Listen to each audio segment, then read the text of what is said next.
படித்த பொண்ணுனா திமிரா இருப்பா, வேலைக்கு போகிறவ மதிக்க மாட்டா, சீவி சிங்காரிக்கிற பொண்ணு சோறு பொங்க மாட்டா. ஏங்க இதெல்லாம் யாருங்க சொல்லி வச்சா?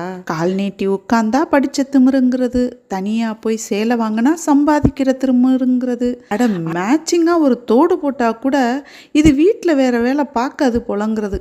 அப்பப்பா என்ன கொடுமை என்னன்னா, இதெல்லாம் பேசுறது இன்னொரு பொண்ணு தானே நினைக்கும் போது என்ன கொடுமை சார் இது அப்படின்னு இருக்குதுங்க.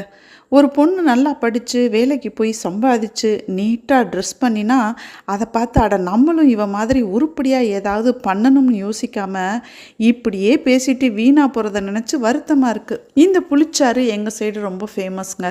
இதுக்கு தொட்டுக்கிற முட்டை பொரியல், கருவாடு வறுத்துட்டு ஒரு கூட்டு வச்சுட்டு செம்மையாக இருக்குங்க இந்த காம்பினேஷன். வீட்டில் காய் இல்லைன்னா காய் வாங்க முடியலைன்னா வைக்க கண்டுபிடிச்ச இந்த ஒரு ரெசிபி செம்ம ஃபேவரட்டான ரெசிபி ஆயிடுச்சு எங்கள் சைடு.